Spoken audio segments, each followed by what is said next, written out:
Start करें। Good evening to you all. आज mains के एग्ज़ाम का डेट शीट आ चुका है नहीं, और आप में से कई लोगों की आशाओं पर नहीं पानी फेर दिया गया होगा, क्योंकि सारी चीज़ों के बावजूद कहीं न कहीं आप लोग ये लेकर के चल रहे होंगे, शायद कुछ हो जाए, शायद कुछ हो जाए।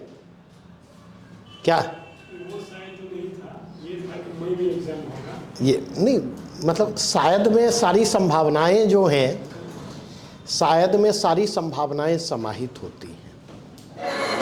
और यही एक बात मैं कहना चाहता हूँ। फिर मैं कल जहाँ पर टॉपिक को छोड़ा था मैं वहाँ पर लौटना चाहूँगा।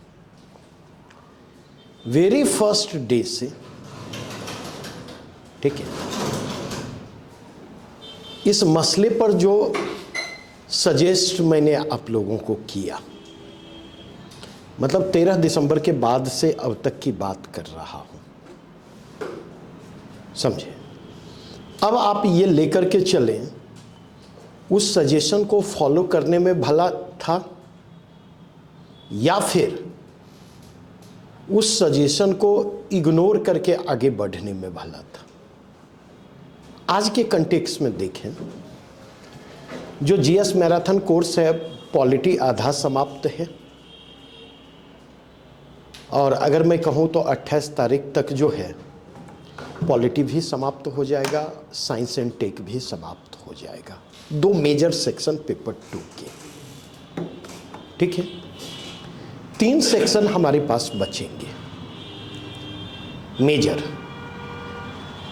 एक करेंट, तो करेंट में तो नेशनल करेंट में काफ़ी कुछ चीज़ों को हमने आपको कवर करवा दिया है। काफ़ी कुछ चीज़ें इकोनॉमिक करेंट के अंतर्गत कवर करवा दी जाएंगी। इंटरनेशनल करेंट कहने प्राइमरली यार जो है, और हिस्ट्री, तो हिस्ट्री सेक्शन को तेज़ी से खींचा जा सकता है। इसलिए तेज़ी से खींचा जा सकता कि थोड़ा सा हिस्ट्री सेक्शन पर हम पर भी दबाव कम होता है। जैसे करंट वाले सेक्शन पर दबाव लगातार इस बात का होता है कि अपडेट करना है, और मेरा अपना नेचर और टेम्परामेंट ऐसा नहीं है कि कहीं से एक आर्टिकल को उठाया और उसके आधार पर हमने जो है अपडेट करके हम आगे बढ़ चले। हमारे लिए उस टॉपिक को कवर करने का मतलब है कि जब तक उस टॉपिक पर 8 से 10 टॉपिक को हम कवर नहीं करते, तब तक हमारे लिए वहाँ पर आगे बढ़ना संभव नहीं होता। तो हिस्ट्री में थोड़ी सी इसकी राहत होगी, इकोनॉमी में इसके लिए दबाव होगा, ठीक है। अब यहाँ पर जो एक मुझे इनपुट चाहिए, और ये कल मुझे इनपुट चाहिए कि जो लोग भी यहाँ पर हॉस्टल में रह रहे हैं, विशेष करके लड़कियाँ जो हॉस्टल में रह रहे हैं, उनके हॉस्टल का क्या शेड्यूल है। क्योंकि अगर 25 से पेपर शुरू हो रहा है, 25 अप्रैल से, तो एटलीस्ट मुझे लगता है कम से कम 12 दिन पहले आपको फ्री करना होगा। तो 12-13 अप्रैल तक हर हालत में हमें चीज़ों को बाइंड अप करना होगा, और वो मुश्किल काम नहीं है, वो चीज़ें की जा सकती हैं, ठीक है। हाँ, ये ज़रूरी है कि अभी तक हम भी जो है गियर चेंज करने से परहेज कर रहे थे, नहीं, अब जो है गियर चेंज होगा, थोड़ी सी गति बढ़ेगी। एक ये तो बातें जीएस के कंटेक्स्ट में मैंने की। ऐसे के कंटेक्स्ट में अगर आपके पास कुछ सजेशन हो तो आप सजेस्ट कर सकते। क्या आपको लगता है कि ऐसे के क्लास की मोडलिटीज में किसी प्रकार का परिवर्तन हो? जैसे अभी के कंटेक्स्ट में मैं ये चीज़ लेकर के चल रहा हूँ, एट प्रेजेंट ऐसे के क्लास का जो शेड्यूल होगा,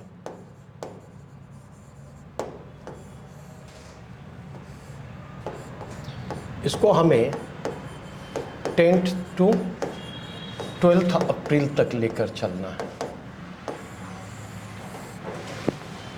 ठीक है। इसको अब 2 पार्ट में मैं डिवाइड कर दे रहा। जो लोग आगे देंगे उनको घबराने की ज़रूरत नहीं है, ठीक है, हम फिर वहाँ पर आएंगे। लेकिन अभी के लिए इसके 2 पार्ट हैं।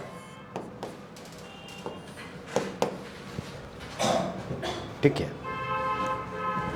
टिल फर्स्ट वीक ऑफ मार्च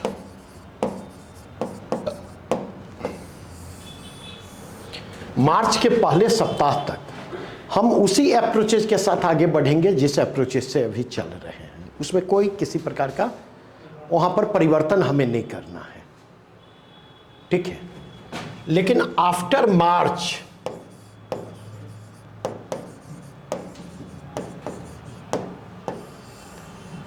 क्योंकि अभी जो अप्रोचेज हैं, अभी वाले अप्रोचेज में अगर आप नोटिस करेंगे तो यहाँ पर बहुत सारी चीज़ें हैं।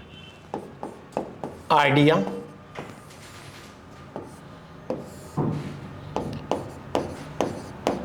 नॉलेज,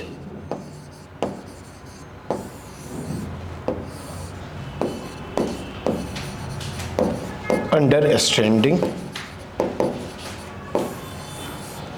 एप्लीकेशन,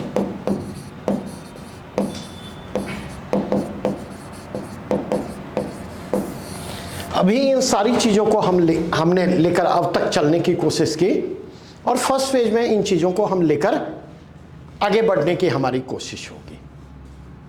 लेकिन यहाँ पर आकर के सेकेंड पार्ट में आकर के, और मुझे ये पता है कि हमारा ये अप्रोचेज मार्केट के अप्रोचेज से अलग है। अब शायद ज़्यादा बेहतर जान रहे होंगे। मुझे तो मतलब जब से मैराथन कोर्स शुरू हुआ है अभी तक तो ये काम जो है लड़कियों के जिम्मे था, और स्पेशलाइजेशन जो है मोना और मौसम के जिम्मे था। मौसम बोले थे कि तुम लोग अलग बैठोगी। जीएस क्लास में कहा था ना? नहीं, हर क्लास में अगर हमने देख लिया चुटका का आदान प्रदान, समझे, तो मंदिर उंदिर में होता है ना। मतलब कई बार जो प्रेम विरोधी लोग होते हैं वो क्या करते हैं, वैलेंटाइन डे पर जोड़े को पकड़ के ब्याह करवा देते हैं। तो यही काम मैं यहाँ पर करवा दूंगा। इससे कोई फर्क नहीं पड़ता कि सुप्रीम कोर्ट ने सेम सेक्स मैरिज को अनुमति दी है या नहीं दी है। ये चीज़ ध्यान रखना मेरी बात, ठीक है। तो बाद में मुझे दोष मत देना, मैंने वार्निंग दे दिया है, समझे। और कल ही बड़ी मुश्किल से मैंने अपने को रोका था। और इसलिए कई बार पुराने बच्चे हमारे कहते हैं कि सर अब आप बदल गए हैं, अब वो नहीं रहे। नहीं, हमने बोला बदला नहीं हूँ। कभी रिफ्लेक्शन मिल जाएगा तो वो काफ़ी होता है एक बैच के लिए। अभी तक इस बैच में वो रिफ्लेक्शन नहीं मिला है। बातें ये चीज़ समझ रहे हैं। देखिए, सबसे महत्वपूर्ण चीज़ क्या होती है, जैसे कल ही मैंने आपके सामने उठाया था, अरे लिखेंगे तो तब जबकि आपके पास आइडिया होंगे।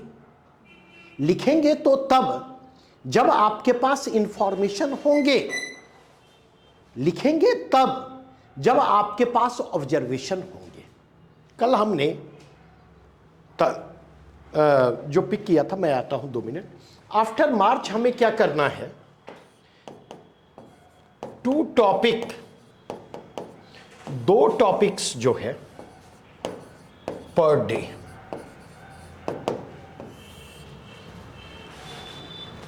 दो टॉपिक पर डे हमें करवाना है। बातें स्पष्ट हों। और इसमें हमारा अप्रोच अलग होगा। इसमें हमारा 2 अप्रोच होगा। एक अप्रोच होगा स्ट्रक्चरिंग,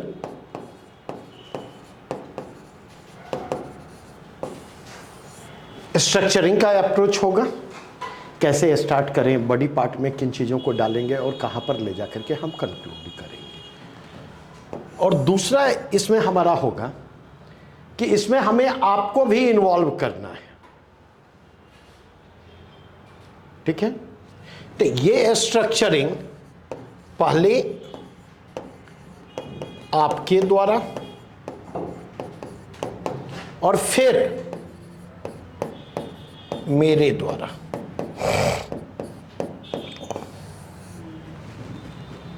बस एक चीज आपको ध्यान में रखना है, इसे के लिए आपके पास जो है 800 शब्द प्लस माइनस है, मोटा मोटी यही है ना, नहीं? क्योंकि आप जो लिखेंगे तो जीएस में जो आंसर लिखते हैं और एसे में जो आंसर लिखते हैं, दोनों के अप्रोचेज अलग अलग होते हैं।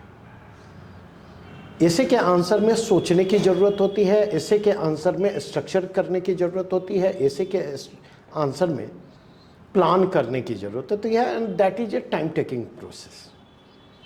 तो मोटा मोटी आप लेकर के चलें 15 मिनट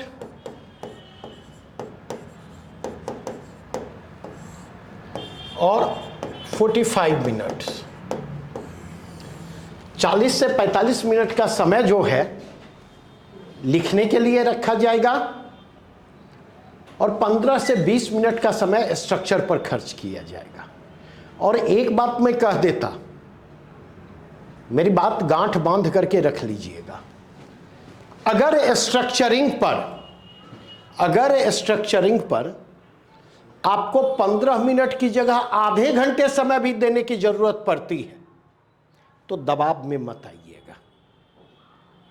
हो सकता है कुछ टॉपिक ऐसे हो जिनमें 25 मिनट भी लग जाए, हो सकता है कुछ टॉपिक ऐसे हो जो 10 से 12 मिनट में भी हो जाए, लेकिन मैसेज जो है, मैसेज बहुत ही क्लियर है कि उसमें घबराना नहीं है। क्योंकि हमेशा ध्यान रखें, बिना स्ट्रक्चर किए और बिना प्लान किए 1 घंटा लिख करके जितना स्कोर आप करेंगे ना, स्ट्रक्चरिंग और प्लान के साथ अगर लिखेंगे, आधा घंटा लिखेंगे तो उससे ज़्यादा स्कोर होगा। Just believe me.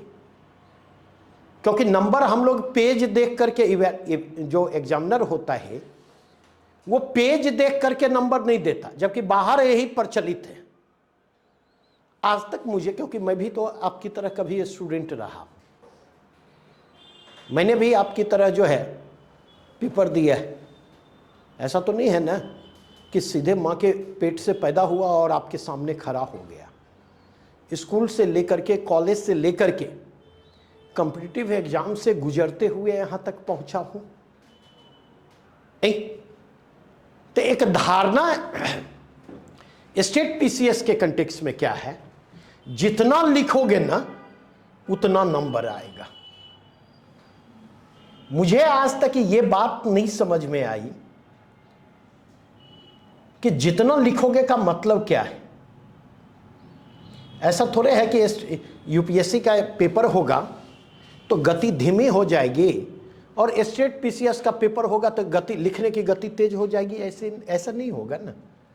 थोड़ा सा फर्क अगर कहीं आ सकता है तो क्वेश्चन के स्टैंडर्ड में फर्क आ सकता, क्योंकि यूपीएससी के प्रश्न जो हैं ऐसे हो सकते हैं जहां पर रुक करके सोचने की जरूरत हो, और स्टेट पीसीएस में कई बार स्ट्रेट क्वेश्चन आपको देखने को मिलते। लेकिन वहां पर भी अगर आप जाकर के देखें तो वहां पर भी आपको चीजें बदलती हुई दिखाई पड़ेंगी। आज के दौर में पिछले 4-5 साल के यूपीएससी के पेपर के ट्रेंड को आप देखें तो आप यह पाएंगे कि वहां पर भी स्ट्रेट प्रश्न पूछे जा रहे हैं और ठीक ठाक पूछे जा रहे हैं। और यहां पर आकर के देखें बीपीएससी में तो पेपर 2 तो पूरा का पूरा एप्लीकेशन बेस्ड है, और थोड़ा सा स्टैंडर्ड जो है, थोड़ा सा इन लोगों ने बैलेंस क्रिएट किया है लास्ट ईयर के एसे के पेपर में। अदरवाइज पिछले साल के एसे का पेपर आप उठा करके देखें तो जो जेनरेशन ऑफ आइडिया है, जेनरेशन ऑफ आइडिया बहुत ही महत्वपूर्ण है।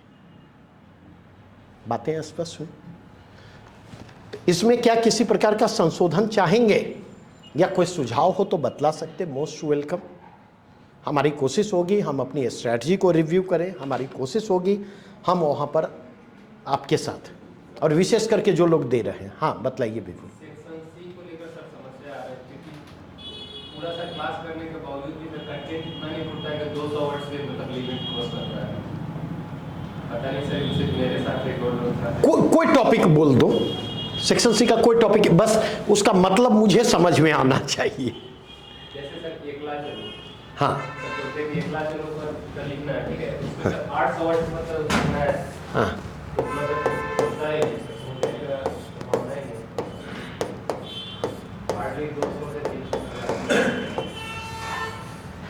या अकेला करना हार्ड नहीं। फिर अब जो बोल दिया मैंने पिक कर लिया ना, मैंने कुछ नहीं बोला ना। अब इतना बम्बार्डमेंट ना कर दे, आप ही के हिसाब से मैंने टॉपिक उठाया नहीं। एकला चलो रे, ये किनका गीत है?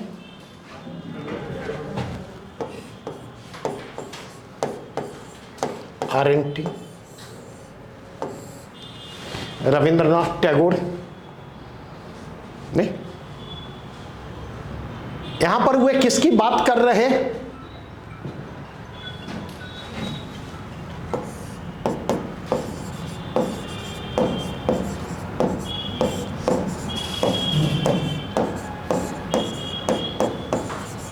अकेले चलने का आह्वान। अब इसी में आपने आज फंसा दिया मुझे। इसको फंसाना मैं कहता हूं, क्योंकि मुझे डिस्कस करना था power corrupts and absolute power corrupts absolutely.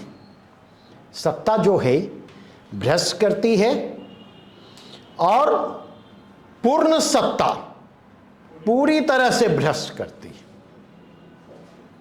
और ये रूसो के स्टेटमेंट को आधार बना करके, रूसो के स्टेटमेंट को आधार बना करके हमने वहां से पिक किया था, क्योंकि रूसो कहते हैं मनुष्य स्वभाव से ही अच्छा होता है। Man is good by nature but society corrupts them. मनुष्य स्वभाव से अच्छा होता है, लेकिन समाज जो है वो क्या किया जाए, समाज क्या करती है? आलोक, एक बार जो आपने मैसेज लिखा है, एक बार कभी कभी ऑफलाइन दर्शन भी दे लें, और ऑफलाइन दर्शन दे लेंगे ना तो डिस्कस करना हमारे लिए भी आसान होगा। तो ज़्यादा बेहतर है कल अगर आप ऑफलाइन आ जाएं तो कल एक बार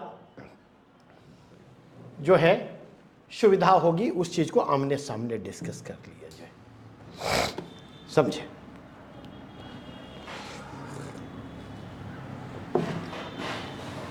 सबसे पहले आप गौर करें,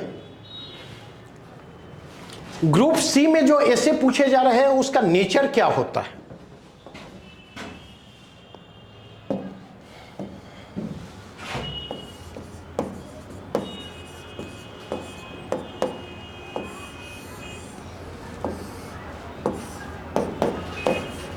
यहां जो निबंध पूछे जा रहे हैं, निबंधों की प्रकृति क्या है?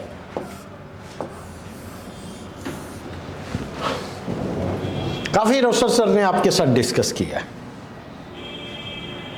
लेकिन आपको दिक्कत इसलिए आ रही है क्योंकि शायद आपने जितना एकला चलो रे पर ध्यान दिया उतना आपने इस पर ध्यान नहीं दिया कि निबंधों की प्रकृति क्या होती है। कोई बतलाएंगे?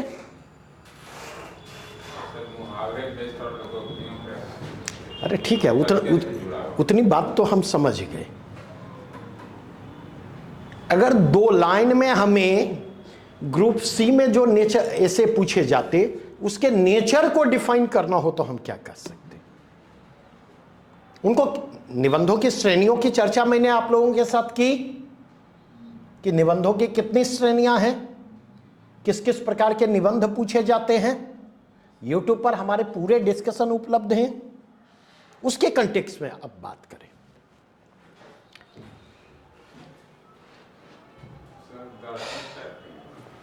अगर मैं कहूं तो 2 बातें मैं कहूंगा। एक, इन निबंधों को विचारात्मक प्रकृति वाले निबंध।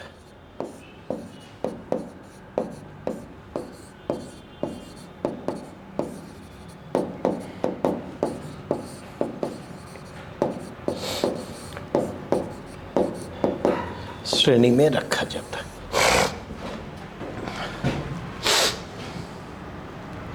कह सकते हैं ऐसा क्योंकि जितनी लोकोक्तियां और मुहावरे हैं, ये जो लोकोक्तियां, मुहावरे या प्रचलित कथन,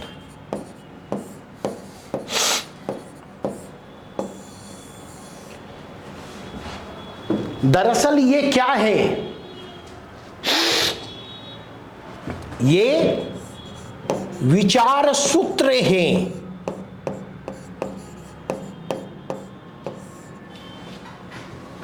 ये विचार सूत्र है, सूत्र वाक्य की तरह होते, मतलब जीवनानुभवों को एक लाइन में उनको समेट करके रख दिया गया है।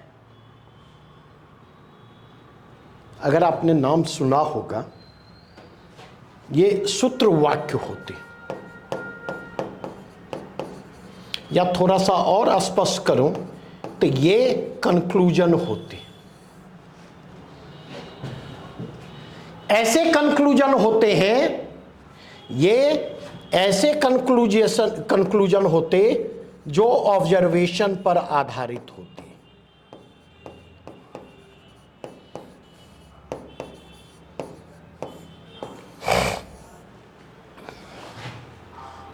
डॉक्टर रामशरण शर्मा जी का नाम सुना है? नहीं? कितने लोगों ने सुना है? 4 आदमी।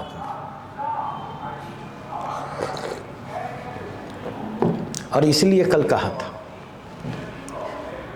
यहां तो 4 आदमी सुना भी है। बेगूसराय में जाकर के पूछा जाए तो उनसे पूछा जाए दिनकर को जानते हो, तो दिनकर को जानने वाले बहुत मिलेंगे। लेकिन अगर पूछ दिया जाए रामशरण शर्मा को जानते हो, राधा कृष्ण चौधरी को जानते हो, तो उनको जानने वाले नहीं मिलेंगे। जबकि मुझसे अगर पूछें कि बेगूसराय जिला से अगर सबसे बड़ा व्यक्तित्व उभरा है, सबसे बड़ा व्यक्तित्व जिसकी अंतर्राष्ट्रीय स्तर पर पहचान रही है, अकादमिक पहचान रही है, वो डॉक्टर रामशरण शर्मा है। मुझे तो मिलने का मौका नहीं मिला, लेकिन कई बार जो लोग मिले उनसे चर्चा होती थी तो वो बतलाते थे। एक बार शर्मा जी एलएस कॉलेज पहुंचे, किसी सेमिनार के सिलसिले में गए होंगे, और हमारे मित्र हैं, उनके फादर बिहार यूनिवर्सिटी में इकोनॉमिक्स के एचओडी थे, नवल वाव। तो जब उनकी मुलाकात हुई तो रामशरण शर्मा जी ने एक मार्के की बात उन्हें कही। उन्होंने कहा कि देखिए, आप केवल एक काम कीजिए, आपके गांव में, टोले में, मोहल्ले में, कस्बे में ये जो प्रचलित कहावतें हैं ना, उन प्रचलित कहावतों को आप इकट्ठा करें, और रेस्ट उन कहावतों का क्या करना है, इसे हम इतिहासकारों पर छोड़ दें। यह रामशरण शर्मा जी का स्टेटमेंट है, जिनके बारे में यह माना जाता है कि भारत में डीडी कोशाम्बी के बाद अगर कोई सबसे बड़ा इतिहासकार हुआ है तो वह डॉक्टर रामशरण शर्मा है। मतलब विकिपीडिया पर जितना रामशरण शर्मा के बारे में इंफॉर्मेशन मिलेगा, शायद गांधी वगैरह को छोड़ दे तो शायद किसी पर्सनालिटी के बारे में उतना आपको मिलेगा। उन्होंने ये बात कही, और मेरी बातों को समझिएगा। उन्होंने कहा रेस्ट हम पर छोड़ दे, रेस्ट काम इतिहासकारों का है। कहिएगा इतिहासकार क्या करेंगे? इतिहासकारों का काम क्या होगा, और अक्सर आप लोग भी महसूस करते होंगे, समझे, कि अक्सर क्लास में भी अगर मुझे बात करनी होती है तो कई बार अक्सर मैं देसी कहावतों को पटकता हूं। हमारा एक मित्र हुआ करता था, बेचारा नहीं है, तो जब भी वो कहावतें मैं कहता था तो कहता था, पैर कहाँ है लाओ, धन्य हो तुम और धन्य है तुम्हारे बाबूजी, समझे, और वो गिनती गिनता था कि आज ये कहावत नंबर इतना हो गया, समझे। तो सवाल यह उभर करके आता कि इतिहासकार उन कहावतों का क्या करेंगे। अब इस बात को यहीं पर ड्रॉप कर दूं, अब फिर दूसरी दिशा में बढ़ता हूं, और यह प्रोसेस ग्रुप सी के पॉइंट ऑफ व्यू से अभी जो चर्चा मैं करने जा रहा हूं बहुत ही महत्वपूर्ण है, क्योंकि इसी को डिमोन्स्ट्रेट मैं यहां से भी करूंगा। जब अगर आप में से कोई इतिहास बैकग्राउंड से हैं, इतिहास की पृष्ठभूमि से हैं, और इतिहास की पृष्ठभूमि का मतलब जो है हिस्ट्री ऑनर्स और पोस्ट ग्रेजुएशन हिस्ट्री से नहीं, ये चुटका नोट्स गाइड, अब तो देखते हैं चुटका नोट्स और गाइड की भी जरूरत नहीं है। मोबाइल लेके जाइए, जो प्रश्न एग्जाम में पूछा गया चैट जीपीटी पर डालिए, और जो उत्तर आया उसको जाकर के उतार आइए। ऐसा हो रहा है या नहीं? और ये नए ट्रेंड जो इमर्ज कर रहे हैं ना, उस नए ट्रेंड के बारे में हमें भी कुछ दिन पहले जानकारी मिली है, और इसलिए देखेंगे गेस्ट पेपर और पासपोर्ट की तो बिक्री पहले ही बंद हो चुकी थी लगभग, गेस्ट पेपर की भी बिक्री अब बंद हो चुकी है। नहीं, मैं दिल्ली यूनिवर्सिटी से ग्रेजुएट हूं, मुझे सेकेंड डिवीजन हिस्ट्री है मेरा, 55% मेरा रहा। मेरा भतीजा है, उसको हिस्ट्री में 65%, मिथिला यूनिवर्सिटी से 65% आया। और किस स्थिति में आया, तो जब वो पार्ट 1 में था तो मैंने उसे कहा कि सोचा कुछ बतला दूं, कुछ पढ़ लेगा। तो मैंने पूछा, रोशन ये बतलाओ कौन कौन पेपर है? तो बोला एक मॉडर्न इंडिया है। बोले मॉडर्न इंडिया पार्ट 1 में?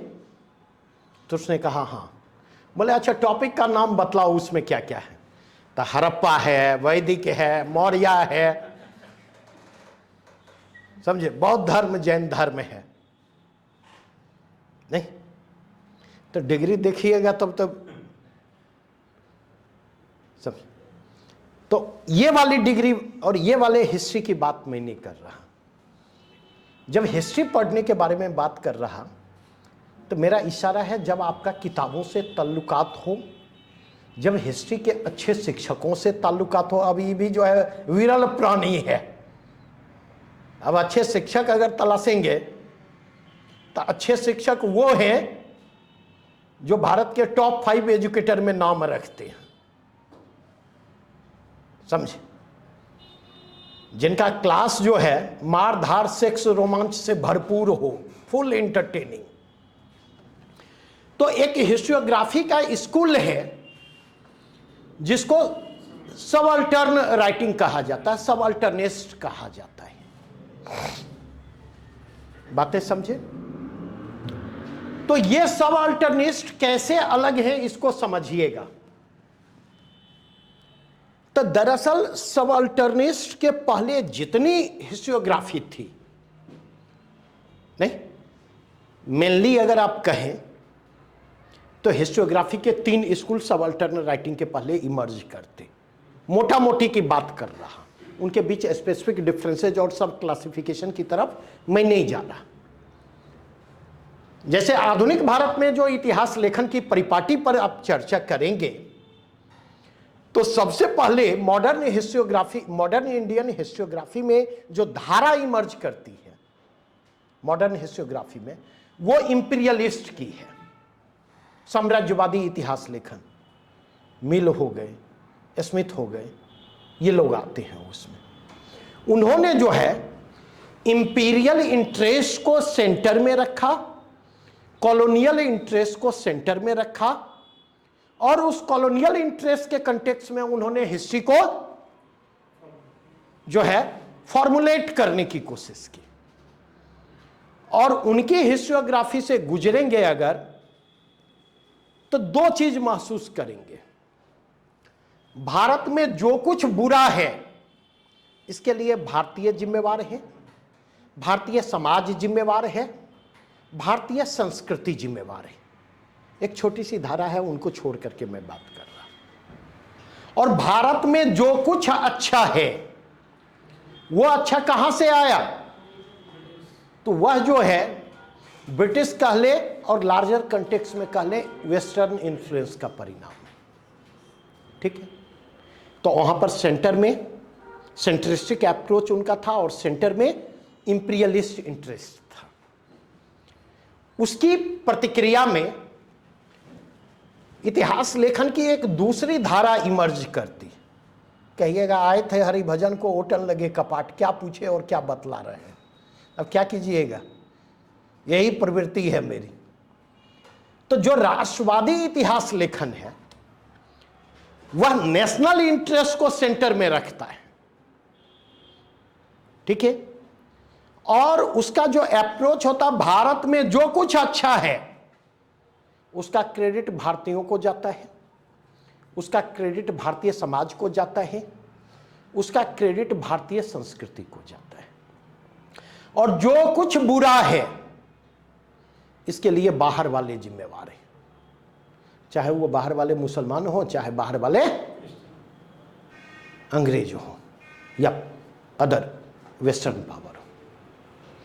तो दोनों को देखें तो दोनों हिस्टोग्राफी को अगर आप देखें तो दोनों का अप्रोच सेंट्रिस्टिक है और दोनों का दोनों जगहों पर हिस्टोग्राफी एक के लिए एक पर्टिकुलर ड्राइविंग फोर्स मौजूद है और दोनों दो एक्सट्रीम पर हैं।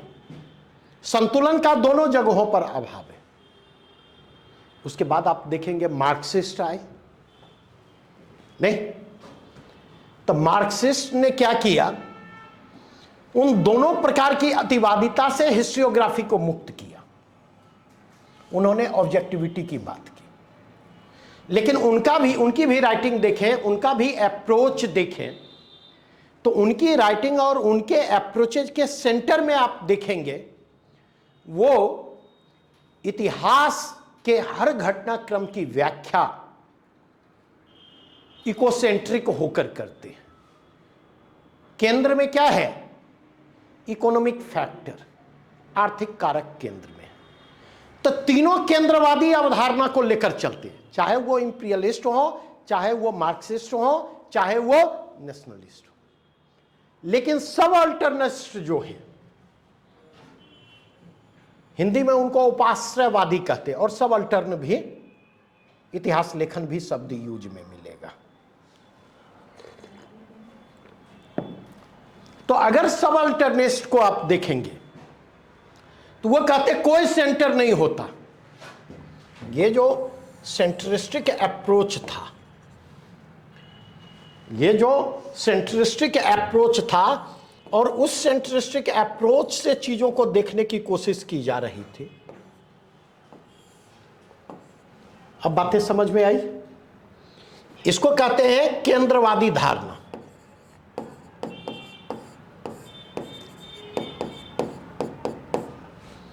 सबअल्टर्न वाले जो है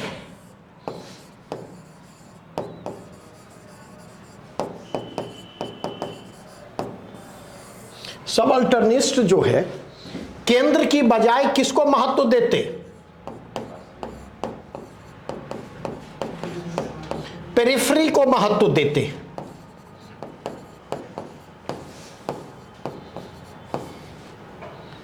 वो यहां से बैठ करके नहीं देखेंगे सारी चीजों को, वो कभी यहां जाएंगे, यहां के परिप्रेक्ष्य में चीजों को देखने समझने की कोशिश करेंगे, कभी वो यहां आएंगे, यहां के परिप्रेक्ष्य में देखने की कोशिश करेंगे। अब बातें समझ में आई नहीं?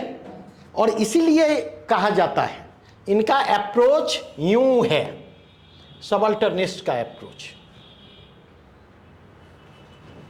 ठीक है, तो ये क्या करते हैं, हाशिए पर के जो समूह मौजूद हैं उसकी सोच, उसके जो प्रैक्टिसेज हैं, उसके जो रिचुअल्स हैं, उनकी जो बोली बानी है, वो जिस भाषा का प्रयोग कर रहे हैं, उनके बीच जिन कहावतों का प्रचलन है, लोकोक्तियों का प्रचलन है, मुहावरों का प्रचलन है, वो उसके परिप्रेक्ष्य में ऐतिहासिक घटनाक्रमों को देखने और समझने की कोशिश कर रहे हैं। अब बातें समझ में आई या कोई डाउट है?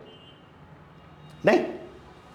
तो जो रामशरण शर्मा जी ने, क्यों मुझे थोड़ा विस्तार में जाना पड़ा, यही बतलाने के लिए कि ये बिखरे पड़े हैं, लोकोक्तियां बिखरी पड़ी हैं, मुहावरे बिखरे पड़े हैं, कहावतें बिखरी पड़ी।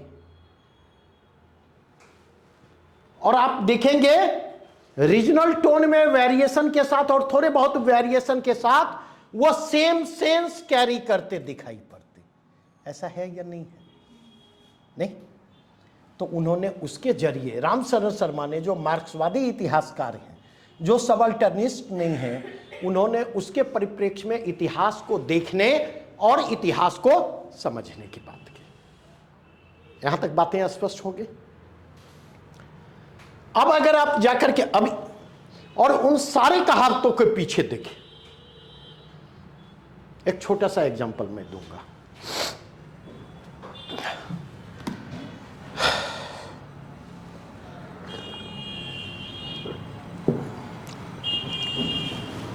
एक कहावत है, निमला के बहु सबके भौ जाए।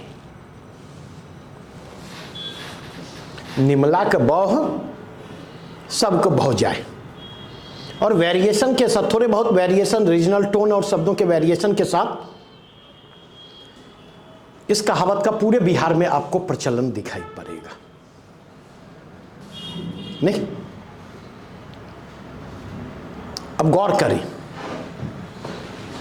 गौर इसलिए करने की बात कर रहा हूं, हर थाने में बीसी रजिस्टर होता। बीसी रजिस्टर मतलब कल अगर डिप्टी एसपी बनेंगे तो पता चलेगा,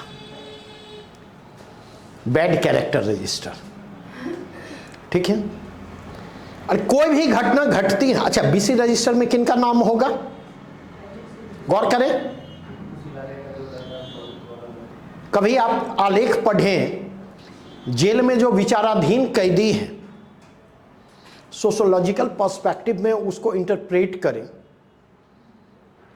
तो क्या पॉपुलेशन में जो उनका रेशियो है, जनरल पॉपुलेशन में जो रेशियो है, क्या उनका वही रेशियो विचाराधीन कैदियों में है या वो रेशियो बदला हुआ है? कुछ अंदाजा है?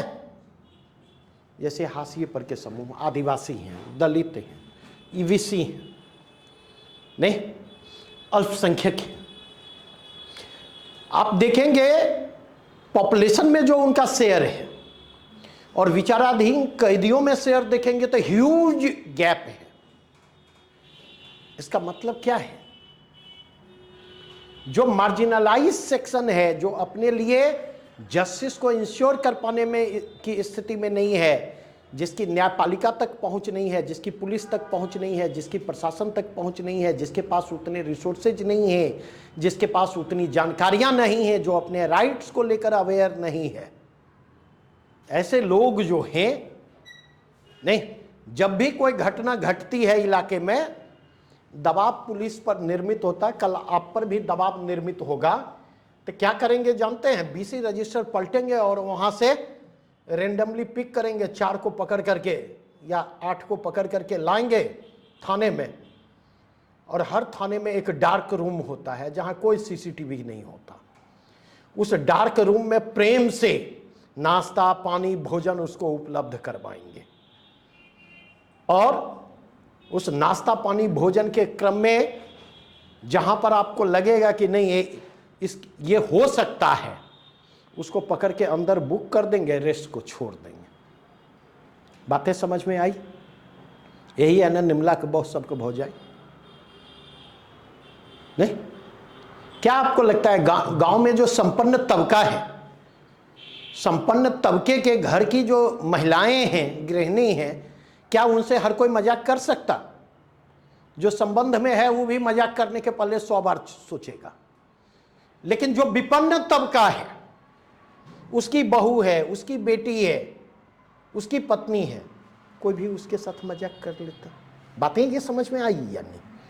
तो अगर इस कंटेक्स्ट में जाकर के देखें तो कहीं ना कहीं अगर ये इसके केंद्र में विचार सूत्र हैं और आप इस बात को समझ रहे, उन लोकोक्तियों, उन मुहावरों, उन विचार सूत्रों को आप समझ पाने की स्थिति में है, पकड़ पाने की स्थिति में है, तो सेक्शन सी और सेक्शन ए बी के बीच का फर्क समाप्त हो जाता है।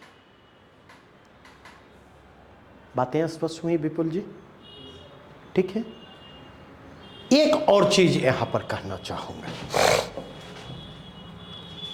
कहें आप ये प्रश्न मुझसे पूछ सकते कि अगर यही है तो सेक्शन सी को क्रिएट करने की जरूरत क्यों पड़ी? यहां की कुछ स्पेसिफिक नीड और रिक्वायरमेंट।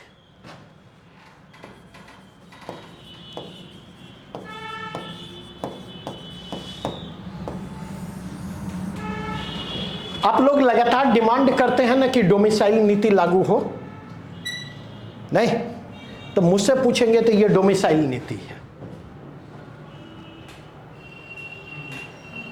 कैसे गैर बिहारियों की तुलना बिहारियों की बढ़त मुख्य परीक्षा में सुनिश्चित की जा सके, उस बढ़त का आधार कहां पर तैयार होता है?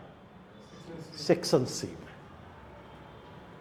नहीं, एक फेवरेबल कंडीशन बीपीएससी के द्वारा आपके लिए सृजित करने की कोशिश की है। लेकिन दिक्कत क्या है? आप उस अपॉर्चुनिटी को इनकैश करवा पाने की स्थिति में हैं? आप उस अपॉर्चुनिटी को कैपिटलाइज करवा पाने की स्थिति में हैं? तो नहीं। और क्यों नहीं हैं? क्योंकि आप जड़ से भी कट चुके हैं, जमीन से भी कट चुके हैं। कहावतें आप ही को नहीं समझ में आ रही हैं, और जब कहावतें ही नहीं समझ में आ रही हैं तो कहां से निबंध लिखेंगे? नहीं, तो यहां पर इसकी स्पेसिफिक नीड और रिक्वायरमेंट जो है, जब आप सेक्शन सी के आंसर को लिखेंगे, विचारात्मक निबंध, और ए बी में भी विचारात्मक निबंध है, दोनों में फर्क थोड़ा सा ये होगा कि यहां पर राइटिंग में, लेखन लोक जीवन और लोक संस्कृति के करीब हो।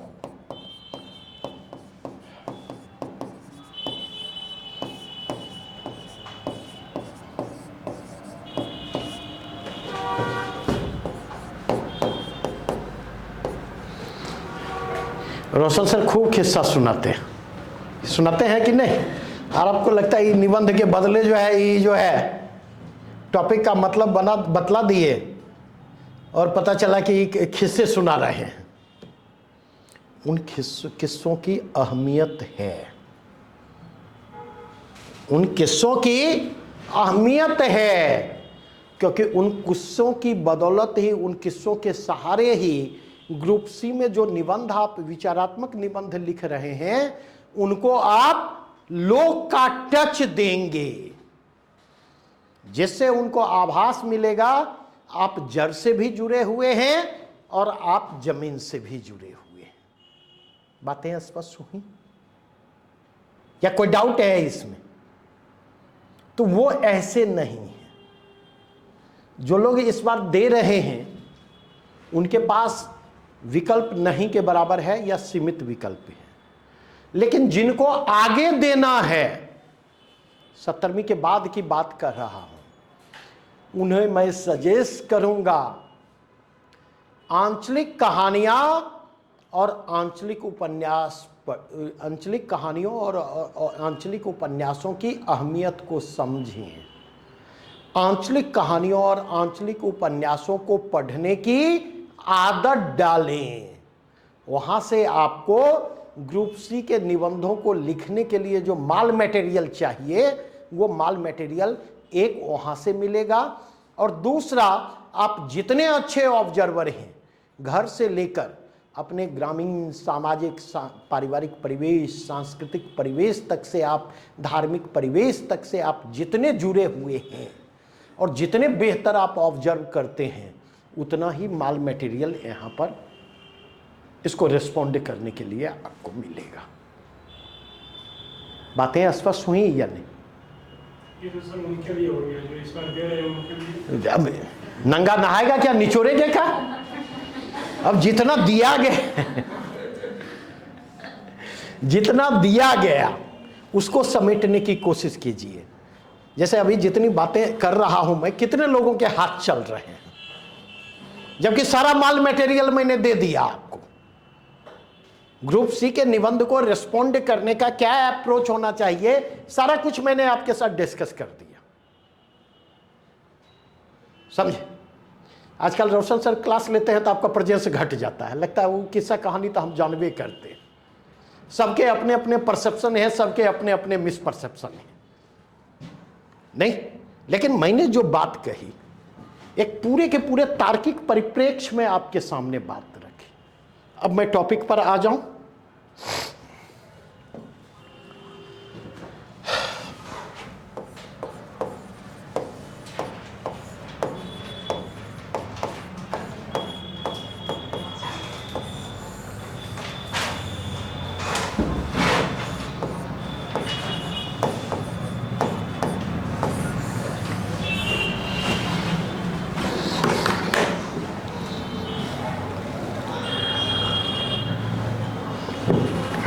एक ला चलो रे।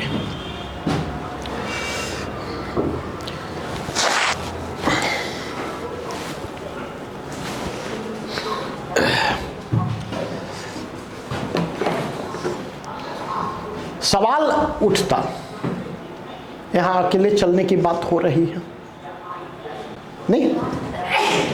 सवाल यहां पर उठता,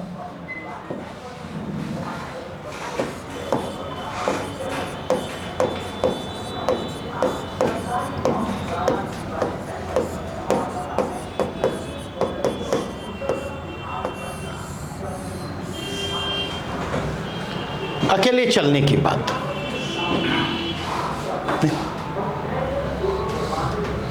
एक वाई, अकेले क्यों चले?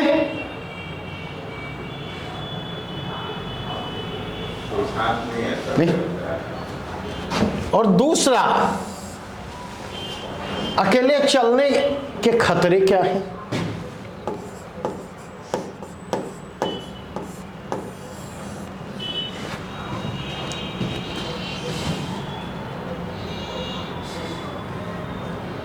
कल मैंने प्रश्न पूछा था, याद है प्रश्न चंदा, या भूल गई? भूल गई? भूलने में ही भलाई है। प्रश्न मेरा था, ब्याह करने के लिए कैसा लड़का चाहिए? आप ही के क्लास में ना प्रश्न था, नहीं? बड़ा सिंपल प्रश्न था, अब बड़ा गहरा संबंध है। अक्सर मैं कोट करता हूं, अक्सर, ढूंढनी है मंजिल अगर तो अपना रहनुमा खुद बन। ढूंढनी है मंजिल अगर तो अपना रहनुमा खुद बन। वो भटक गया है अक्सर जिसको सहारा मिल गया। ढूंढनी है मंजिल अगर तो अपना रहनुमा खुद बन। वो भटक गया है अक्सर जिसको सहारा मिल गया।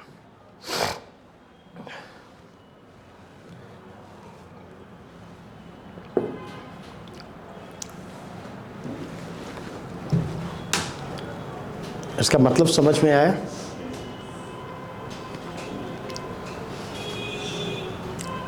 देखिए, अकेला चलना आसान नहीं होता। अकेले चलने की जो बात हो रही है अगर आप जाकर के देखें तो ये आसान नहीं है।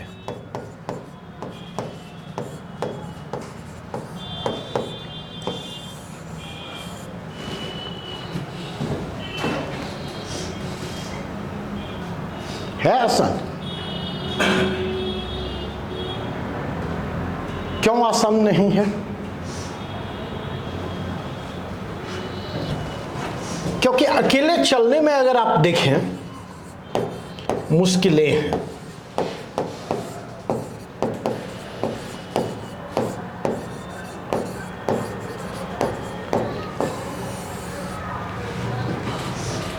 मुश्किलें बहुत है अकेले चलने में।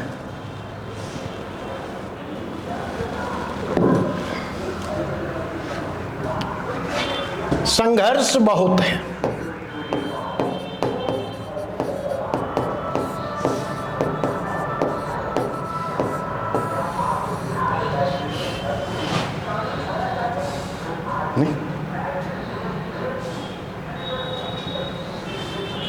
एट द सेम टाइम अगर आप जाकर के देखें, अकेला चलना रिस्की भी है, जोखिमों से भरा हुआ भी है।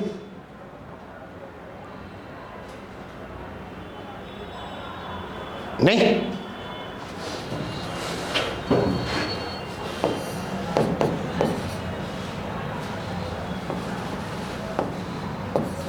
गुम होने का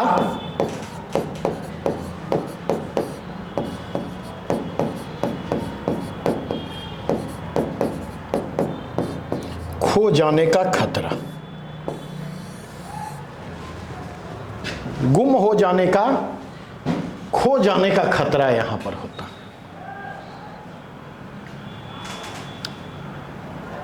ठीक है,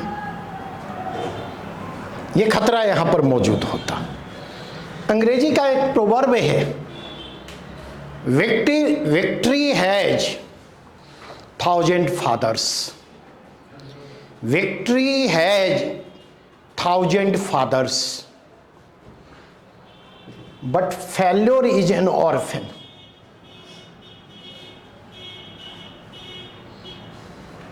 नहीं,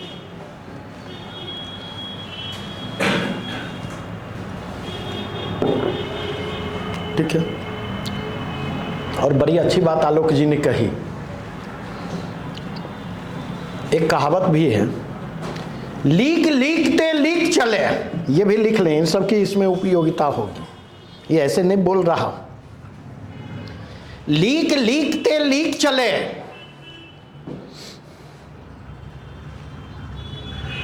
लीक ही चले कपूत।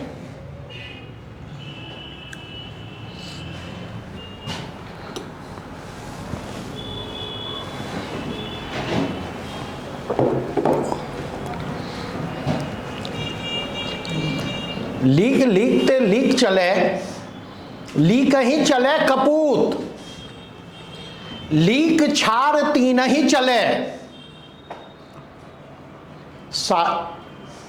शायर शेर सपूत।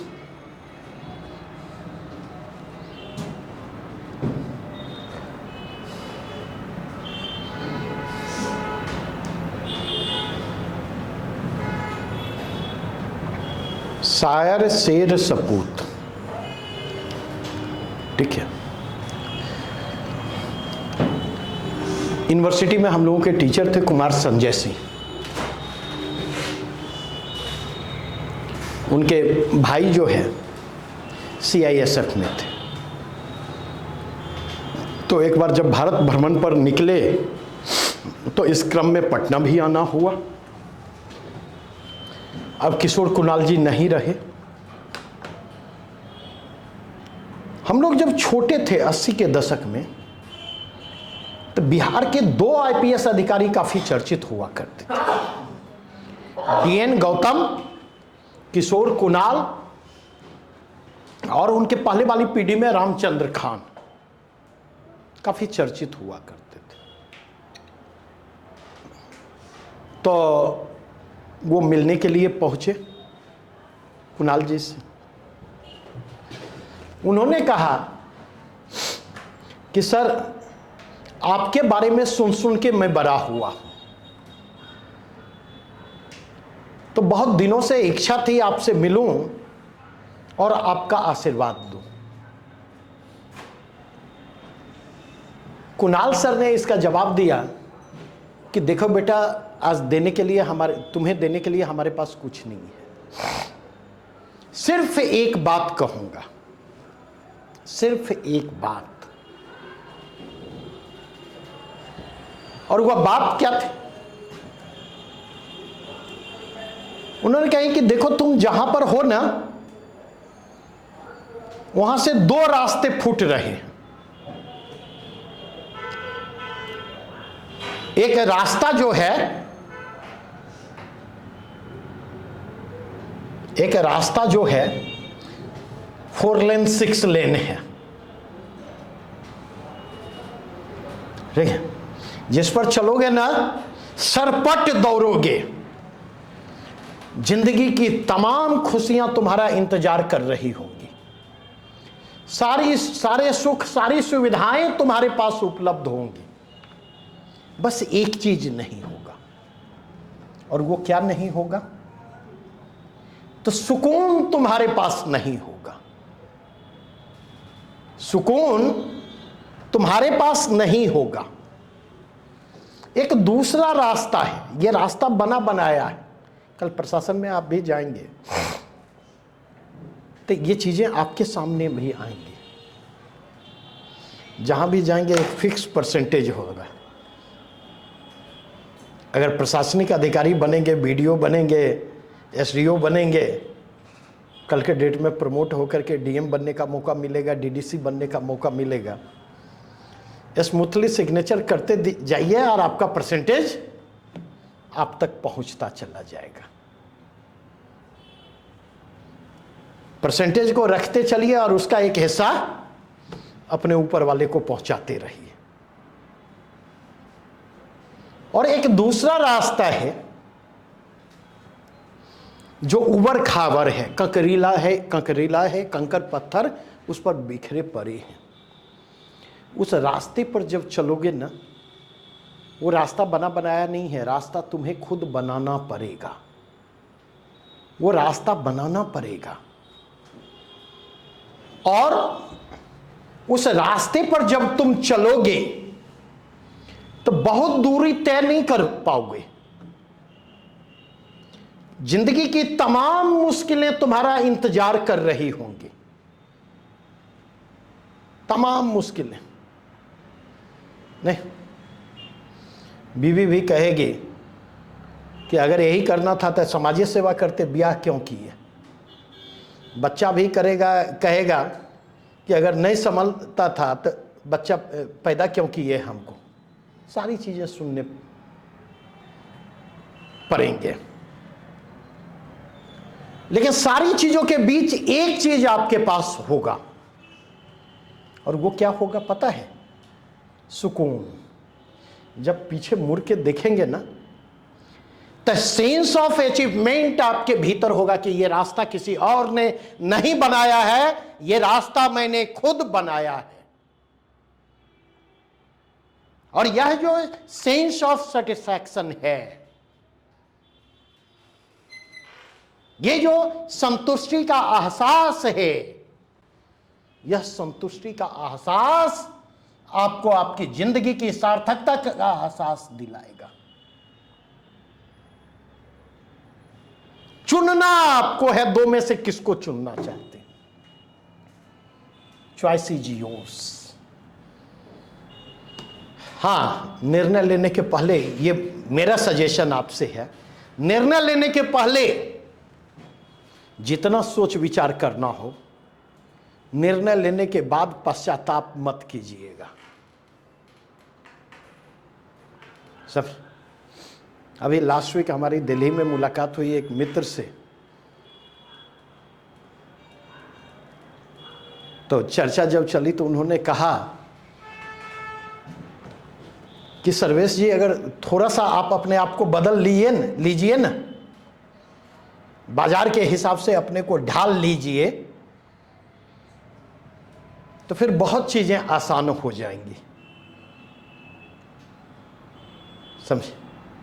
तो मैंने मुस्कुरा दिया, क्योंकि इसका जवाब मैंने एक व्यक्ति को दिया था जो मेरा काफ़ी क्लोज फ्रेंड है। राइट नाउ वो बिजनेस कंसल्टेंट है अमेरिका में, न्यूयॉर्क में, स्कूल का दोस्त है। तो एक बार वहीं से उसने फ़ोन किया, लगभग 1-1.5 घंटे बात हुई, बहुत उसने समझाया। तो कई बार मेरा भी पेशेंस जवाब देता है। तो मैंने पूछा, मित्र ये एक प्रश्न पूछूं, बतलाओगे? बोला पूछो। मैंने कहा अभी दलसिंह सराय के कितने लोगों के संपर्क में हो और कितने लोगों के संपर्क में रहना चाहते हो? उसने कहा इसका जवाब तुमको मालूम है? हमने बोला फिर भी जवाब सुनना चाहूँगा। तो उसने कहा कि एक, तुम्हारे अलावा मैं किसी के संपर्क में ना हूँ और ना मैं रहना चाहता हूँ, और ये स्थिति पिछले 20 वर्षों से है। मैंने पूछा क्यों?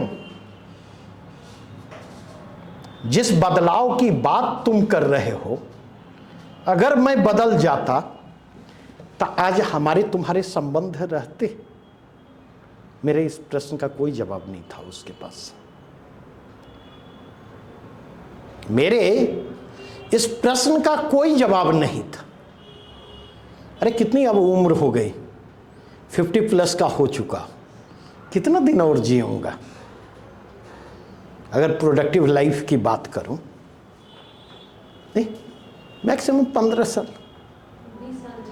अरे जी लेंगे का बात नहीं कर रहा हूं।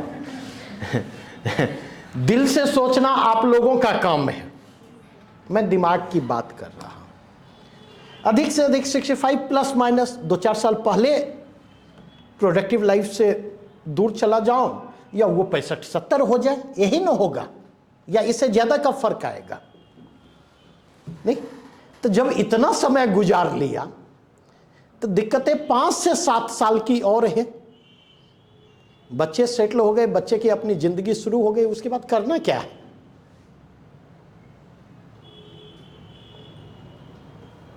तो मैं फिर चेंज कर रहा हूं गियर। गांधी, अगर टैगोर के समय में टैगोर के इस आह्वान को किसी ने प्रॉपरली रिस्पॉन्ड किया है, एकला चलो रे, तो वो रिस्पॉन्ड करने वाले कौन हैं? गांधी हैं। ये बात ध्यान रखिएगा। क्या गांधी के समय बने बनाए रास्ते नहीं थे? क्या गांधी को दुनिया ने माला पहनाया? बतलाइए। साउथ अफ्रीका से भारत आगमन कब होता है गांधी का? जल्दी बतलाइए। 1915 में कब? जनवरी, फरवरी, मार्च, 9 जनवरी। नहीं, और 1915 से लेकर के 1947-48 तक टिल डेथ देश और समाज की सेवा में लगे रहे ना? नहीं, और बदले में गांधी को हमने क्या दिया? बदले में गांधी को हमने क्या दिया?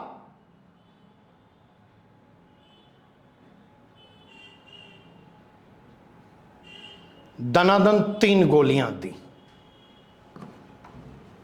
दनादन 3 गोलियां दी, और कम से कम मुझे लगता है 10 या 11 बार या 8 बार जब गांधी मारे गए, उसके पहले उनकी हत्या के प्रयास किए गए, कम से कम। ये क्या है? ये आपको नहीं लगता एकला चलो रे के खतरे हैं?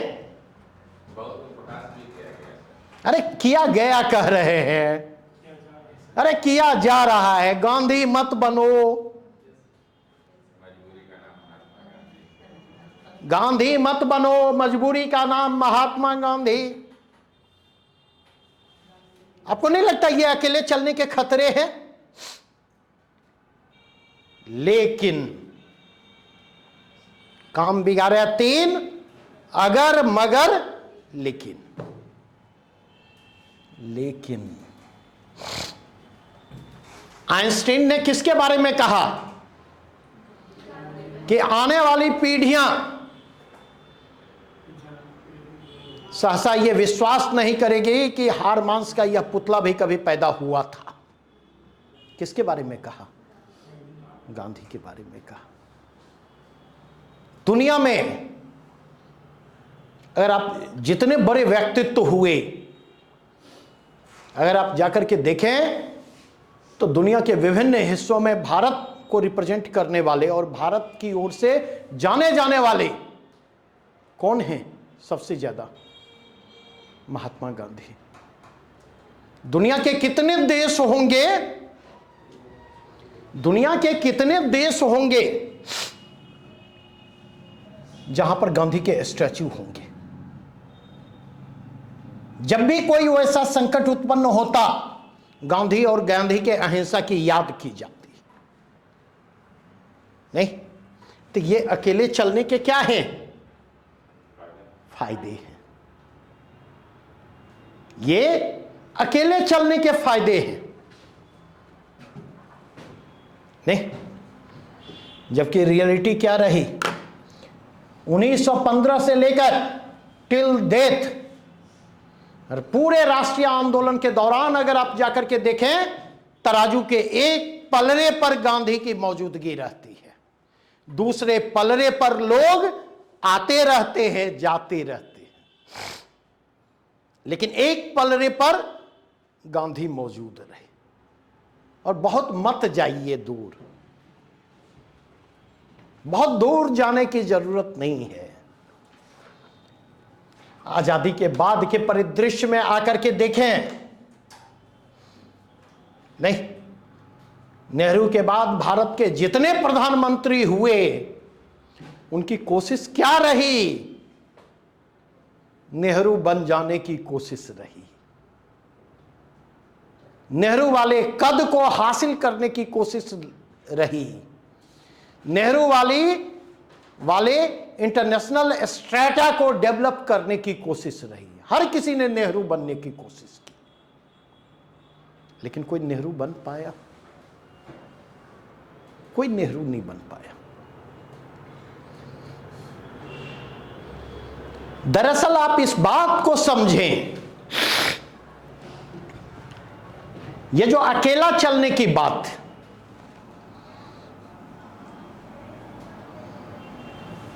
अकेला कौन चल सकता है? अकेले चलने के लिए मादा चाहिए होता है। अकेले चलने के लिए प्रबल आत्मविश्वास की जरूरत होती है। नंबर 1। नंबर 2, अकेले अगर चलना है तो अकेले चलने के लिए और किस चीज की जरूरत होती है? साहस की जरूरत होती है। अपार साहस होना चाहिए। नंबर 3, अकेले चलने के लिए किसकी आवश्यकता होती है? रिस्क टेकिंग कैपेसिटी होनी चाहिए। जोखिमों को उठाने की क्षमता होनी चाहिए।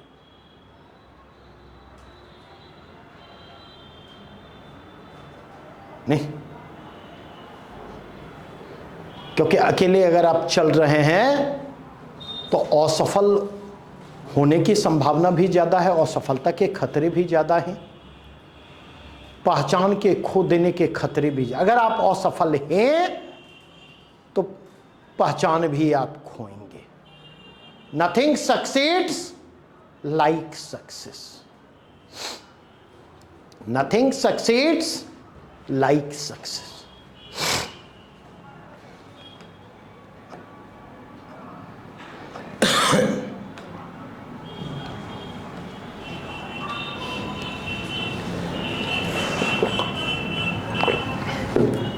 बातें ये स्पष्ट हुई, क्योंकि जब हम अकेले होते, अकेले के लिए अंग्रेजी में 2 शब्द होते,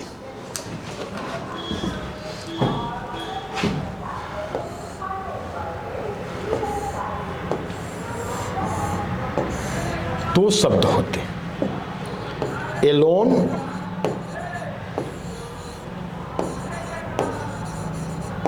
लोनलीनेस।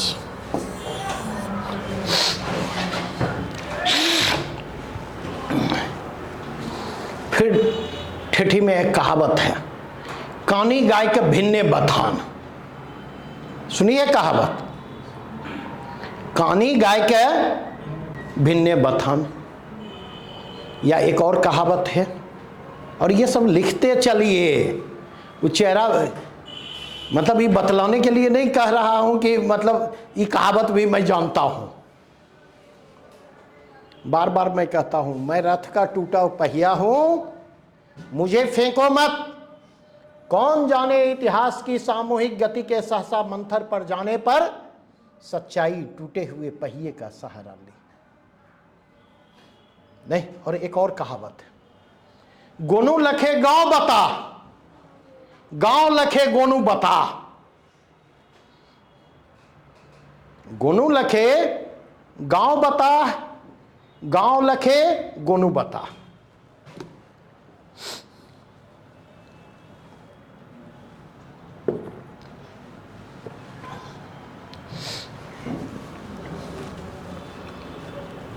नहीं,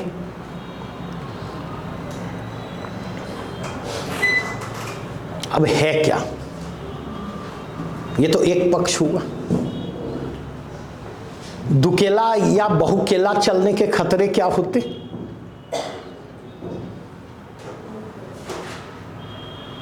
क्या, जैसे अगर आप अकेले चल रहे हैं, अभी क्लास ओवर होगा, इच्छा होगी चलते हैं कुछ खाते पीते हैं, तो उठिएगा, चल दीजिएगा, खा पी के आ जाइएगा अगर अकेले। और अगर साथ में थोड़ा बहनापा या भैयारी डेवलप है, नहीं, तो उस स्थिति में क्या कीजिएगा, निकलने के पहले सोचिएगा कि इसको छोड़ के कैसे जाएं। नहीं, अगर छोड़ के जाएंगे तो कहीं बुरा न लग जाए। और जब ये सोचिएगा तो उस स्थिति में सोचिएगा, अगर इसको लेके जाते तो पॉकेट अलाउ करता है या नहीं करता है। 10 तरह की बातें। नहीं, मौसम की तरह ठोंगा में 2 दाना बचा करके बैलेंस बनाने की कोशिश कीजिएगा। हाँ, नहीं, हम लोग जब कॉलेज डेज में थे तो हमारा एक मित्र था, चलो यार कैंटीन चलते, समझे, खा पी लेता था, उसके बाद जो है 10 गो रुपया लेके बढ़ा दिया कि हमारे पास इतना ही है। इच्छा होती थी पटक के इतनी मार मारूं कैंटीन में ही कि हिम्मत नहीं था तो तुम बुला के क्यों लाए। और कई बार इसमें बुरी तरह से आदमी फंस जाता था। स्टूडेंट लाइफ जानते हैं, 20 किलोमीटर की भी दूरी तय करता था तो पॉकेट में 1 पैसा नहीं होता था। स्टाफ चलता था, स्टाफ है यूनिवर्सिटी के, समझे। तो कई बार उसमें, आज आप अकेले हैं, जो भी करना चाहे, जो भी निर्णय लेना चाहे, स्वतंत्र हैं। मैं आपकी तरह निर्णय ले सकता नहीं, ले सकता, क्योंकि घर में जवाब देना होगा, बीवी को जवाब देना होगा, बच्चे को जवाब देना होगा, और भी घर के लोग हैं उनको जवाब देना होगा। नहीं, आपको जवाब देना होगा। 1 सप्ताह नहीं रहूंगा तो 3 दिन से माहौल बना रहा हूं कि बस 1 सप्ताह की बात है, थोड़ा सा एडजस्ट करना होगा। नहीं, ये फैक्ट है। एक मूवी आई थी DDLJ, उस मूवी का एक सीन याद करें, जब अमरीश पुरी काजोल को छोड़ने आता है, जा सिमरन जी ले अपनी जिंदगी। तो यही बात मैं कहूंगा, जिंदगी जितनी जी सकते हैं जी लीजिए, फिर मौका नहीं मिलेगा। सबसे आसान होता है बाबूजी की हड्डी पर कबड्डी खेलना। यह दुनिया का सबसे आसान काम होता। आपको लग रहा होगा अभी, क्योंकि आपने वो जिंदगी नहीं जी है जिस जिंदगी को मैंने जी है। तो आप इस बात को समझें, गांधी ने गांधी ने, टैगोर को याद करें, मैं टैगोर के कंटेक्स्ट में ही चर्चा करूंगा। स्वदेशी मूवमेंट जो होता बंग भंग के खिलाफ 1905 में, नहीं तो स्वदेशी मूवमेंट में टैगोर की सक्रियता दिखती है। और 1905 से 1941 के दौरान टैगोर कहां होते हैं? पूरा का पूरा राष्ट्रीय आंदोलन चल रहा था। मैंने आपको जीएस वाले क्लास में ही ना, हाँ, अंबेडकर मैंने डिस्कस किया। मैंने बतलाया कि अंबेडकर के नेशनल मूवमेंट में भागीदारी देखे तो कुछ नहीं दिखेगी। टैगोर की नेशनल मूवमेंट में कहां पर और कितनी भागीदारी रही? जब पूरा का पूरा देश जो है अंग्रेजी ले रहा था, औपनिवेशिक शासन के खिलाफ उठ खड़े होने की कोशिश में था, उस समय टैगोर राष्ट्रीयता और राष्ट्रवाद की संकल्पना के खिलाफ आवाज उठा रहे होते, आवाज बुलंद कर रहे होते। उस समय वो उसके खिलाफ होते।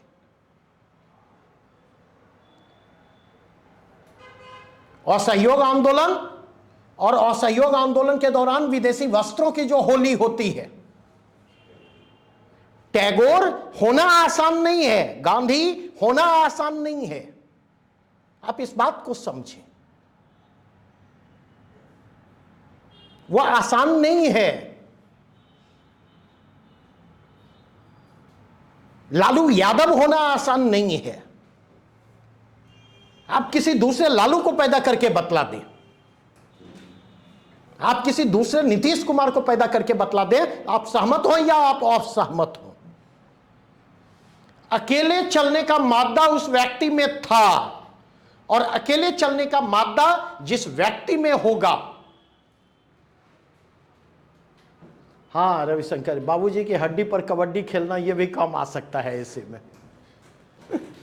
यही इकट्ठा करना है, क्योंकि जब इकट्ठा करेंगे, भाव समझेंगे ना, तो जैसे इंटरप्रेट कर रहा हूं उसी तरह से इंटरप्रेट करना है। नहीं, अभी देखिए क्या बोल रहा था,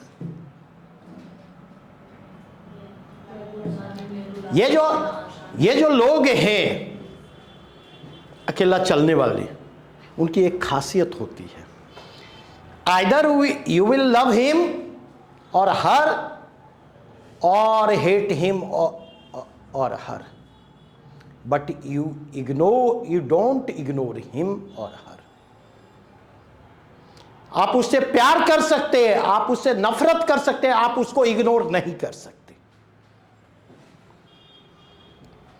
आप इस बात को समझिए, इस चीज को समझने की जरूरत है। गांधी को गांधी किसी पीआर एजेंसी ने नहीं बनाया, मीडिया मैनेजमेंट के सहारे गांधी गांधी नहीं बने, यह समझने की जरूरत है। गांधी में अकेले चलने का मादा था, गांधी में अकेले चलने का मादा था, गांधी में वो साहस था, गांधी में वो जोखिम उठाने की प्रवृत्ति थी, इसलिए गांधी बन पाए। तो जब आप अकेले होते हैं तो आपका अकेला होना जो है आत्मचिंतन का अवसर उपलब्ध करवाता है।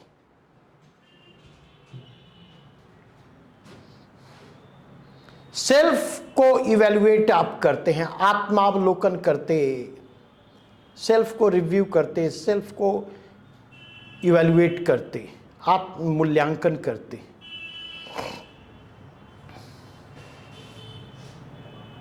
और उस इवैल्यूएशन, उस रिव्यू और इवैल्यूएशन के कंटेक्स्ट में आप खुद को रीओरिएंट करने की कोशिश करते हैं।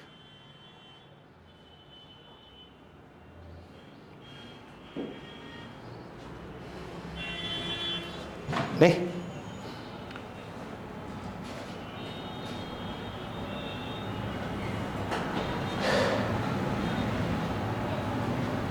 और अगर आप जाकर के देखें, नहीं, आगे को मैं कोट करना चाहूँगा इसी पॉइंट ऑफ व्यू से।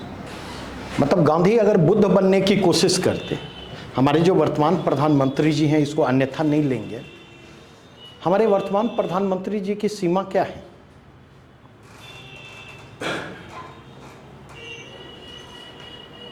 कोई बतला सकते? वो मोदी बनना चाहते हैं या वो नेहरू बनना चाहते हैं और इंदिरा गांधी बनना चाहते हैं? गांधी अगर बुद्ध बनने की कोशिश करते तो गांधी को हम आप जानते? गांधी ने अपने भीतर के गांधीत्व को पहचाना। गांधी ने अपने भीतर के गांधीत्व को पहचाना, इसलिए गांधी गांधी बन पाए।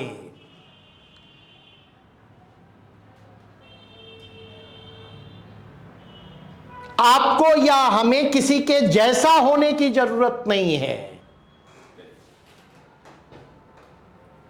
अपने स्वत्व को पहचानने की जरूरत है और उस स्वत्व को नर्चर करते हुए तार्किक परिणति तक पहुंचाने की जरूरत है।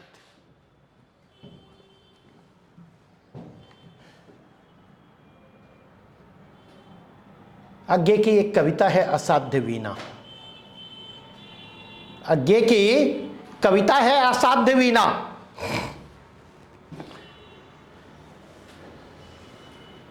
अजीत सिन्हा जी थोड़ा सा मर्यादित करें सोच को, नहीं तो खतरे ज्यादा हैं, समझे? कॉलिक्वल लैंग्वेज में बातचीत में, औपचारिक चर्चा में तो थोड़ा सा लाइन क्रॉस भी कर जाते हैं तो वो चलेंगी, लेकिन उत्तर जब आप लिखते हैं तो लेखन की प्रक्रिया पूरी तरह से औपचारिक होती है। वो आपको अनौपचारिक होने की छूट नहीं देती। और एक जो आप लोगों के लेखन की समस्या होती, मोस्ट ऑफ द केस में जो मैंने नोटिस किया है, आपके लेखन की ये समस्या होती है कि जैसे हम चर्चा आपके साथ कर रहे हैं तो कई चर्चाएं औपचारिक भी हैं, कई चर्चाएं अनौपचारिक भी हैं, ठीक है?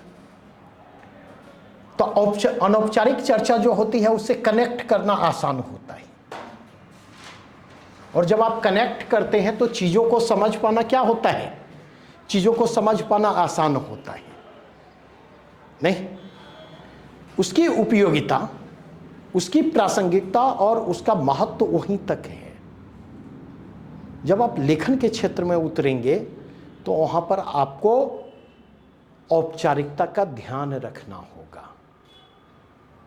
एक तो मैं नहीं रखता, मैं अपनी सीमा कहता हूँ, मैं नहीं रखता हूँ, ये मेरी सीमा। क्योंकि कई बार देखेंगे सामने दीवार है तो मैं ये कोशिश नहीं करता कि बच के निकल जाऊं, सीधे जाके टकरा जाता हूं। लेकिन आपको कहूंगा बच के निकलना सीखिए। उम्र के जिस पड़ाव पर हैं जरूरी है, नहीं तो उसकी कीमत बड़ी होगी। इस चीज को समझिए। तो जो बात मैं कह रहा था आपसे, मैं जो बात कह रहा था, आगे की एक पंक्ति है कि मैं उस असीम शक्ति से जुड़ना चाहता हूं। मैं, पंक्ति चेंज करें, उस असीम शक्ति से, फिर पंक्ति चेंज करें,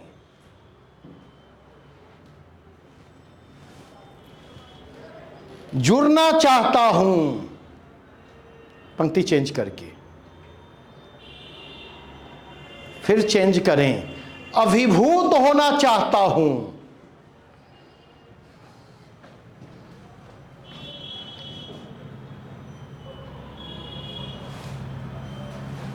नेक्स्ट पंक्ति, जो मेरे भीतर है,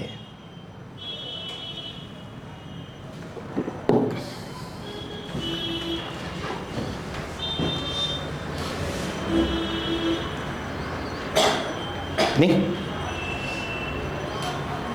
बातें समझ में आई? अगर इसको समझें, साधना भीड़ में नहीं होती है। अब यद्यपि अब आईटी रिवॉल्यूशन का दौर है, समझे, आप प्यार करें ना करें, समझे, सामने वाले को एहसास दिलाते रहें कि बहुत प्यार करते हैं, समझे। अब तो साधना के लिए भी कैमरे और लाइट और एक्शन की जरूरत होती है, समझे। युग बदल रहा है, समय बदल रहा है, समाज बदल रहा है, परिवेश बदल रहा है, क्योंकि जो दिखता है वही बिकता है। लेकिन एक बात ध्यान रखें, सृजन की प्रक्रिया जब भी होती है तो सघन निविड़ में होती है। आप इस चीज को समझने की कोशिश करें।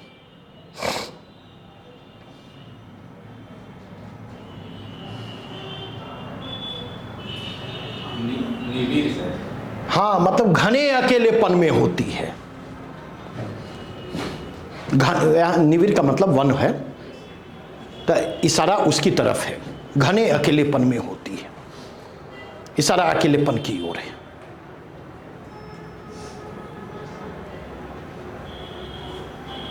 समझे। साधना के लिए लोग कहाँ जाते थे?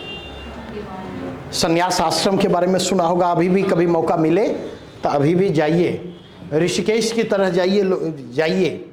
ऋषिकेश से आगे पहाड़ पर चढ़िए, आपको वहां पर साधना में लोग लीन दिखेंगे। वहां पर लाइट कैमरा एक्शन नहीं है।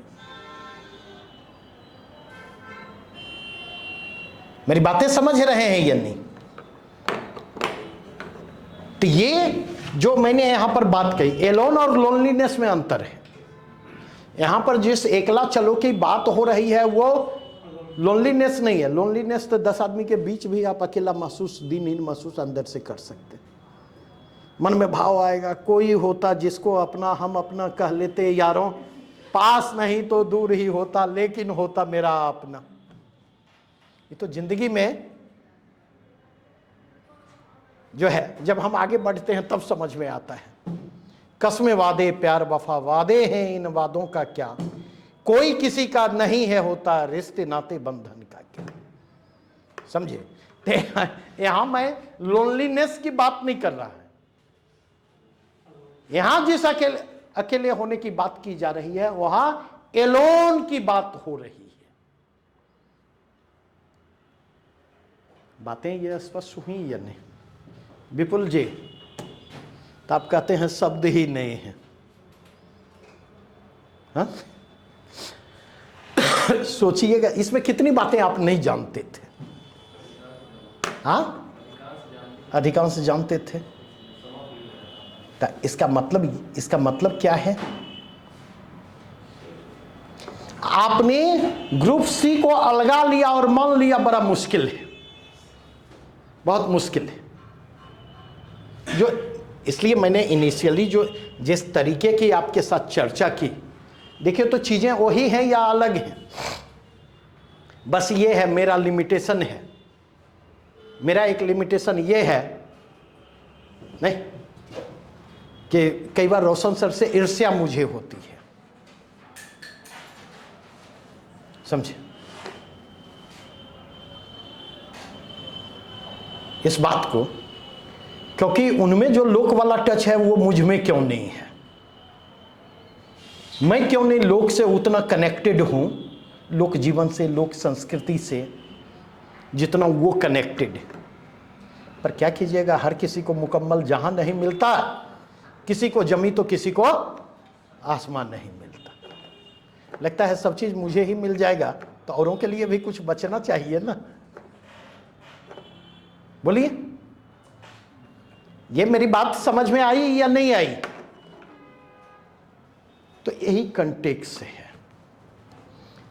बार बार कहता हूं, विचार सूत्रों को उघेरना विचारात्मक निबंधों में अहम है।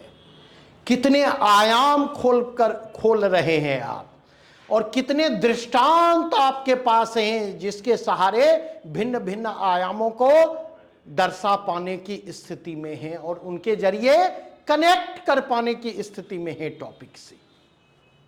ऐसा तो नहीं है कि मैं ये टॉपिक तैयार करके आया था, आपने कहा पिक कर लिया मैंने। बातें स्पष्ट हुई या नहीं? यहां तक में कोई प्रश्न, कोई दुविधा? अब फिर आज वाला कल होगा, बस वो लाइन ध्यान रखिएगा, power corrupts and absolute power corrupts absolutely. ठीक है, थैंक यू।